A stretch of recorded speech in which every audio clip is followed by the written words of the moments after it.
신앙 고백 우리 하겠습니다. 나는 전능하신 아버지 하나님 천지의 창조주를 믿습니다. 나는 그의 유일하신 아들 우리 주 예수 그리스도를 믿습니다. 그는 성령으로 잉태되어 동정녀 마리아에게서 나시고 온디오 빌라도에게 고난을 받아 십자가에 못 박혀 죽으시고 장사된 지 사흘 만에 죽은 자 가운데서 다시 살아나셨으며 하늘에 오르시어 전능하신 아버지 하나님 우편에 앉아 계시다가 거기로부터 살아있는 자와 죽은 자를 심판하러 오십니다. 나는 성령을 믿으며 거룩한 공교회와 성도의 교제와 죄를 용서받는 것과 몸의 부활과 영생을 믿습니다. 아멘. 찬송가 183장 부르시죠. 사모님 올라가서 이 볼륨 좀 조절할 수 있어요? 여기 만져진 것 같은데? 네, 줄여야죠. 볼륨이 갑자기 커진 것 같은데?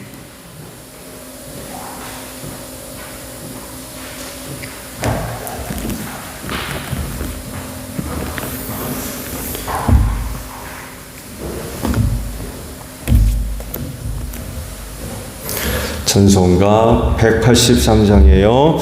빈들의 마른 풀같이 시들은 나의 영혼 주님이 약속한 성령 간절히 기다리네.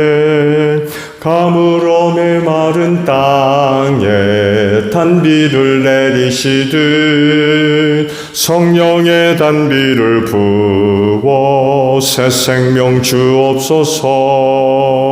반가운 빗소리 들려 산천이 춤을 추네. 범비로 내리는 성령 내게도 주옵소서.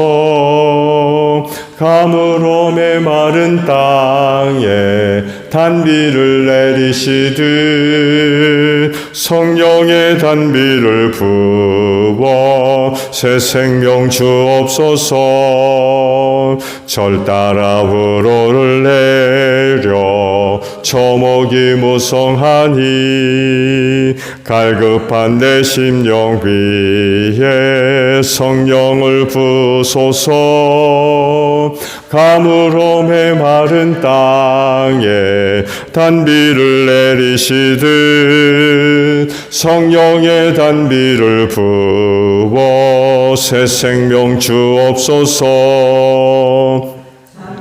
사랑의 언약 어길 수 있사오랴. 오늘의 흡족한 은혜 주실 줄 믿습니다. 가물어 메마른 땅에 단비를 내리시듯 성령의 단비를 부어 새 생명 주옵소서. 아멘. 말씀을 봅니다. 스가랴 4장 1절에서 14절 마지막 절에요. 내게 말하는 천사가 다시 와서 나를 깨우는데 나는 마치 잠에서 깨어난 사람 같았다. 그가 나에게 무엇을 보느냐고 묻기에 내가 대답하였다. 순금으로 만든 등잔대를 봅니다. 등잔대 꼭대기에는 기름을 담는 그릇이 있고 그 그릇 가장지에는 7 대롱이 연결된 등잔 7개가 놓여 있습니다. 등잔대 곁에는 올리브나무 2 그루가 서 있는데 하나는 등잔대 오른쪽에 있고 다른 하나는 등잔대 왼쪽에 있습니다. 나는 다시 내게 말하는 천사에게 물었다. 천사님, 이것들이 무엇입니까? 내게 말하는 천사가 나에게 그것들이 무엇을 가리키는지 모르겠느냐고 묻기에 천사에게 모르겠다고 대답하였다. 그가 내게 이렇게 말해 주었다. 이것은 주님께서 스룹바벨을 두고 하신 말씀이다. 힘으로도 되지 않고 권력으로도 되지 않으며 오직 나의 영으로만 될 것이다. 만군의 주님께서 말씀하신다. 근사나 네가 무엇이냐? 스룹바벨 앞에서는 평지일 뿐이다. 그가 머릿돌을 떠서 내올 때 사람들은 그 돌을 보고서 아름답다 아름답다 하고 외칠 것이다. 주님께서 나에게 말씀하셨다. 스룹바벨이 이 성전의 기초를 놓았으니 그가 이 일을 마칠 것이다. 그때야 비로소 너희는 만군의 주님께서 나를 너희에게 보내셨다는 것을 알게 될 것이다. 시작이 미약하였다고 비웃는 자가 누구냐?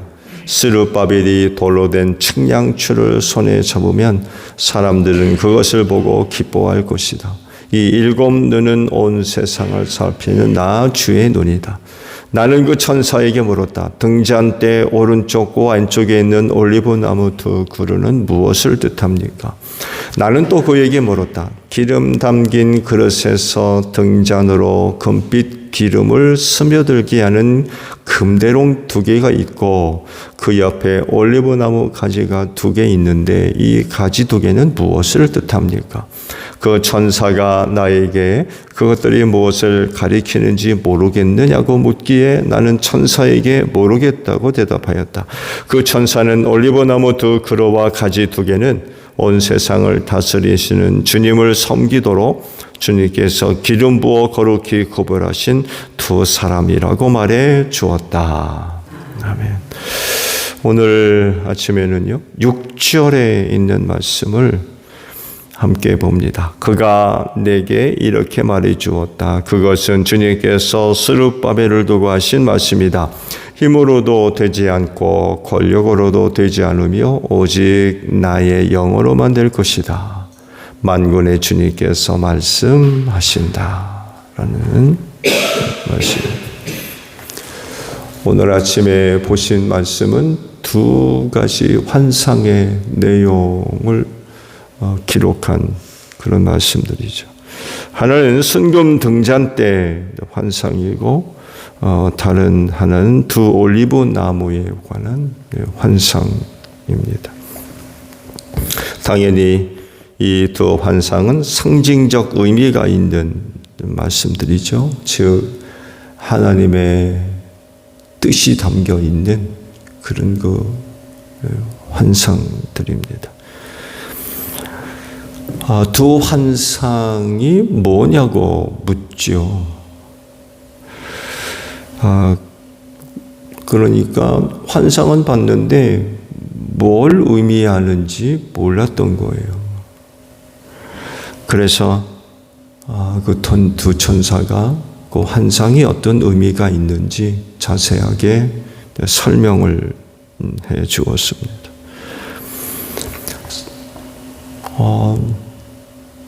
하나님의 뜻을 아는 데에는 한계가 있습니다.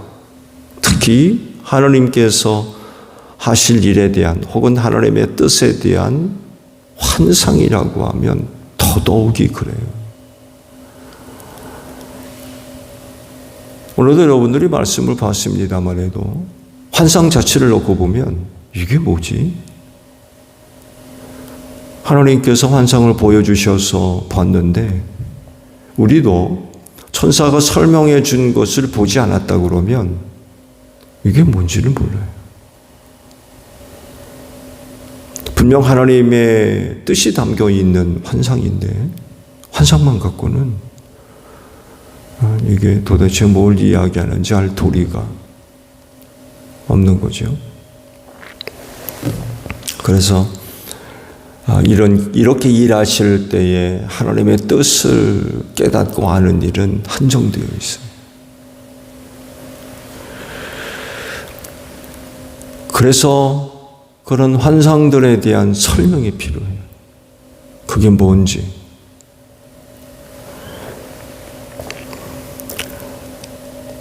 그렇지 않다고 그러면 그건 봉인됐다고 봐야죠. 열려져 있지를 않은 거예요.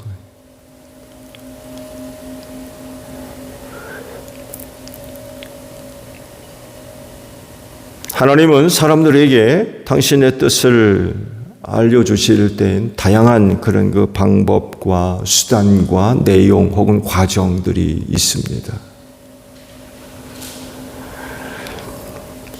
근데 중요한 것은 누구의 나가 아니라 그런 것들을 알려주실 때에는 한정되어 있어요. 하나님이 일하시는 아주 독특한 방법입니다. 그러니까 하나님의 당신의 뜻을 일러주실 때에 모든 사람들 혹은 많은 사람들이 아니라 특정한 소수의 사람들이에요. 그런 사람들에게 보여주시고 들려주시는 혹은 경험케 하시는 그런 특별한 일들이 있다는 것입니다. 그래서 많은 사람들은 그런 하나님의 계시를 알려 할 때에 하나님께서 선택된 사람들에 의해서 전달되어지는 말씀이겠죠? 들어야 돼요. 많은 사람들이 보려고 했고 들어보려고 했고 경험해 보려고 했지만 그러지를 못했어요. 그야말로 하나님께서 택한 사람들 이외에는 그런 거 잘 보여주지 않으셨습니다. 들려주지도 않으셨고 특히 이런 그 말씀이 있죠. 예수님께서 세례를 받으셨을 때에 하늘로부터 우레소리가 났다고 그랬어요. 근데 그 우레소리에 하나님의 음성이 있었어요. 이는 내 사랑하는 아들이다. 내가 그를 기뻐한다는 그런 말씀이 있었어요. 근데 보세요. 어떤 사람은 하늘의 우레소리를 들었어요. 근데 어떤 사람들은 우레소리 속에서 뭘 들어요? 하나님의 음성을 들었어요. 한두 사람이 들었겠어요? 근데 어떤 사람은 천둥 소리로 들었어요. 천둥 소리 나는 걸로. 못 알아들었던 거예요. 근데 어떤 사람들은 귀를 열어서 그 우레소리 속에서 하나님의 음성을 들었던 거죠. 그래서 많은 사람들은요, 하나님께서 그렇게 택하셔서 보여주시고 들려주셨던 그런 사람들로부터 전해 들어야 돼요. 그리고 그렇게 해서 그 일을 위해 보냄받은 사람들의 음성에 귀를 기울여야 돼요. 청종한다고 그러죠. 듣고 순종해야 돼요.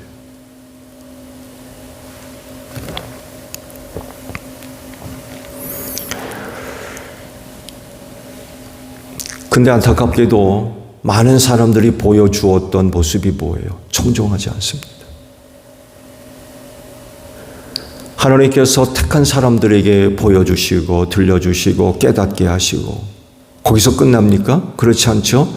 그런 하나님의 계시와 환상을 본 사람들 또 그것이 무엇인지 깨달아 알게 된 사람들은 하나님께서 택한 백성들 이스라엘 백성이겠죠? 가서 전달해 줍니다. 그럼 어떻게 해야 돼요? 말씀을 드린 대로 그들이 하는 말에 귀를 기울이고 아멘으로 믿고 순종해야 되는데 안 그랬다는 거예요. 이를 두고 하나님이 책망하시어 너희 조상들은 하나님의 말씀을 들을 때 완악했다는 거예요. 너희 이런 조상과 같아서는 안 된다라고 경고를 하시죠.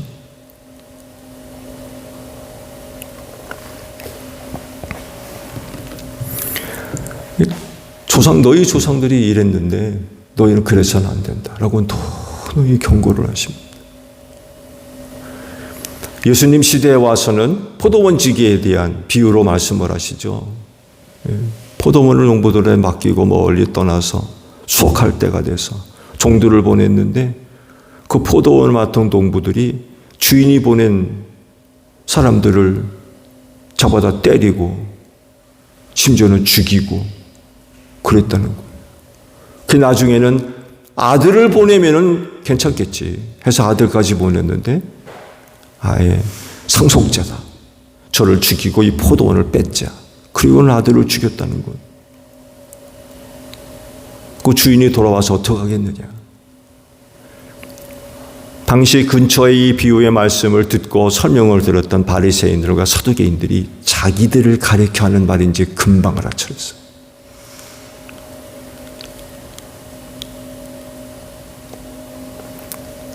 당시 유다 백성들이 보여줬던 그런 모습들을 비유를 통해서 종곡을 찔렀던 거죠.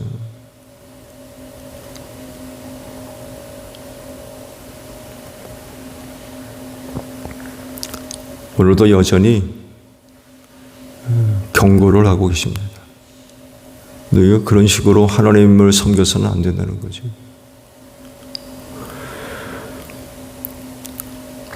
계시와 관련된 또 다른 이해는요, 하나님께서 선택된 사람들에게 환상을 보여주시고 또 다른 어떤 신비한 것들을 통하여 하나님의 귀하신 뜻을 알려주셨을 때에는 충분하게 설명을 해주셨어요. 오해가 없도록. 왜냐하면 보고 들은 거를 전달해 줘야 되거든요. 스가랴 보세요. 환상을 봤는데 몰라요. 뭔지 모르겠다는. 그러니까 천사가 자세하게 설명해 줬습니다. 그건 이거다라고. 다른 사람들에게 전달해 주었을 때에 잘못 전달되는 것을 막기 위해서예요. 특별한 어떤 계시만 주지 않으셨습니다. 반드시 설명을 해 주셨어요. 이와 관련해서 하나님은요, 정도에게 계시하실 때에 희미하게, 분불명하게 말씀해 주지 않으신다고 그랬어요. 그게 무엇인지 명확하고 뚜렷하고 분명하게 알려준다고 그러셨어요.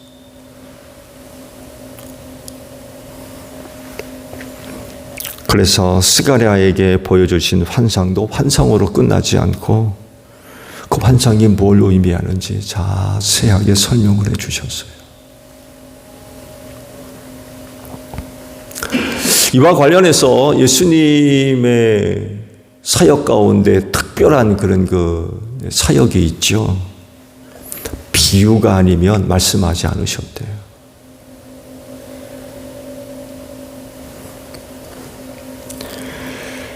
그래서 설명해 주지 않으면 그 비유가 무슨 뜻이 있는지 알 수가 없었어요.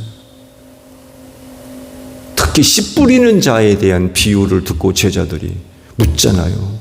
왜 비유로 말씀하세요, 예수님?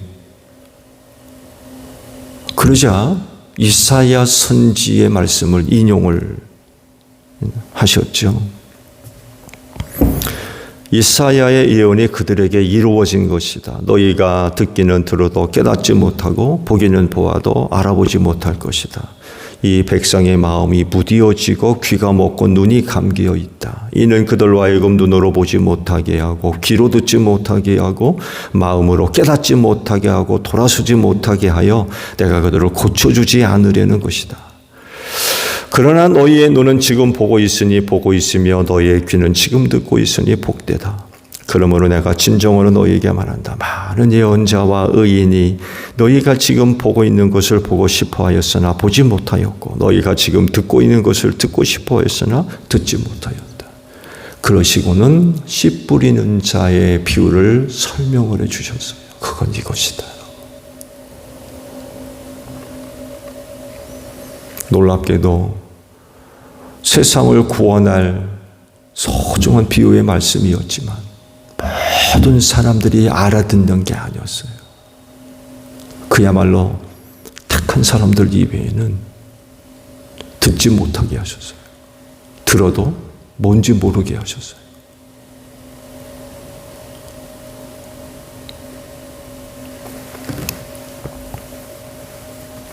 사실 하나님으로부터 임하는 계시 혹은 환상을 사람이 쉽게 깨달을 수 없어요. 스가랴도 뭔지 모르겠다.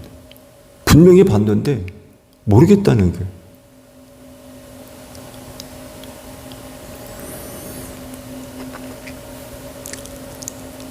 그래서 물을 수밖에 없었어요. 이게 뭐냐고. 그리고 친절하게도 천사는 전부 설명해 주었습니다.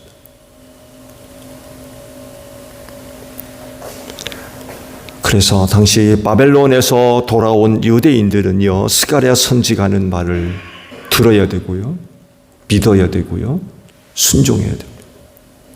그에게 그런 말씀이 임했기 때문에 그래요.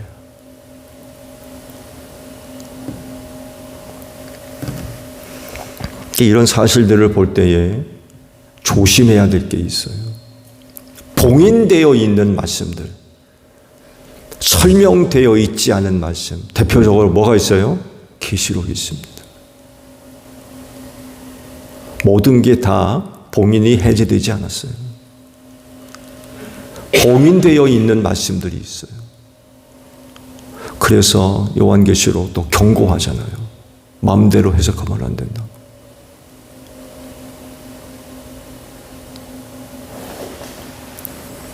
함부로 설명하거나 해석하는 거 조심하셔야 돼요. 어떤 사람들은 그게 꿈인지 계신지도 분별하지 못하고 사람들을 현혹하는 일들이 참 많아요. 말씀드렸죠. 하나님은 그런 식으로 일하지 않습니다. 당신의 사랑하는 종들에게 환상이나 계시의 말씀을 주실 땐 그게 뭔지 뚜렷하고 분명하게 말씀하신다고 그랬어요. 이게 없으면 조심하셔야 돼요.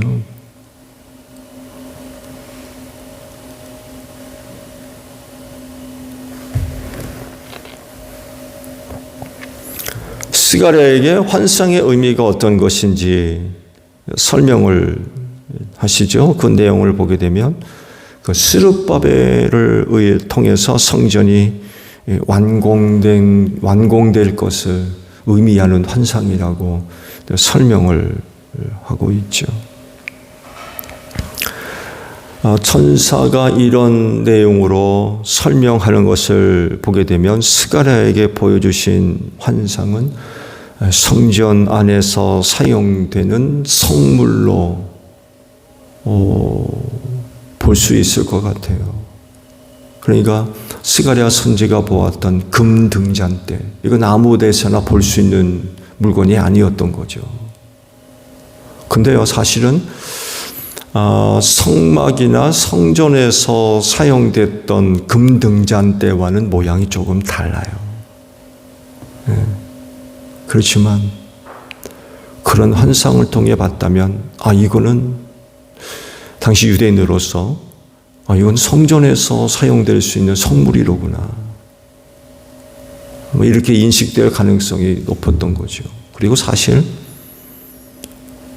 성전 안에서 사용됐던 성물, 사람들에게 오픈됐던 게 아니잖아요.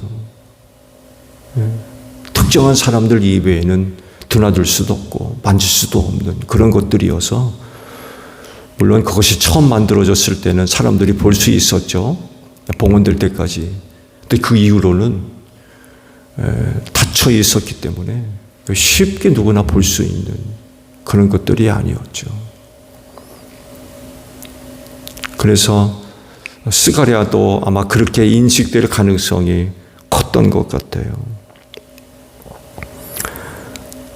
스가랴는 금 등잔대 양쪽에 세워진 두 그루의 올리브 나무도 봤다고 그러죠. 그리고 그게 뭔지 몰라서 또 물었고요. 그리고 더불어서 봤던 게 또 하나가 있죠. 기름에 담긴 그릇에서 등잔으로 기름을 스며들게 한 금대롱 2개가 있었고, 그 옆에 올리브 가지가 2개가 있는 것을 봤다고 그래요. 그래서 이것까지 묻습니다. 이게 뭐냐고. 그랬을 때에 천사가 두 올리브 나무와 그 가지가 의미하는 것은 하나님께서 쓰시려 세운 두 사람이다 라고 설명을 해줍니다. 두 사람을 의미하는 그런 그 단어를 직역하면 이렇게 설명을 할 수 있다고 그래요. 기름의 두 아들. 이란 말로 직역할 수 있는 말이라고 그래요. 기름의 두 아들. 거룩한 기름으로 구별된 사람. 성유적 거룩한 기름으로 구별된 두 사람. 이렇게 의미가 담겨 있는 말이라고 합니다. 그럼 이 두 사람은 누구를 의미할까요? 누구를 두고 하나님께서 이런 환상을 보여주신 걸까요? 역사적 사실 그리고 그 당시 상황을 돌아볼 때에 지목될 수 있는 사람 둘이 있습니다. 하나는 스룹바벨이고 또 하나는 여호수아입니다. 지난번에 말씀을 봤죠. 대제사장 여호수아. 불에 탄 옷을 입고 그 여호수아. 이 두 사람을 지목해 볼 수가 있을 것 같아요. 스룹바벨은 제1차 포로 귀환 때에 유다 총독으로 임명을 받아서 사람들을 이끌고 돌아온 그런 사람이죠. 그리고 여호수아는 포로 이후 첫 번째 대제사장이 됐던 사람이었어요. 이 두 사람을 중심으로 해서 제2차 성전이 건축됐습니다.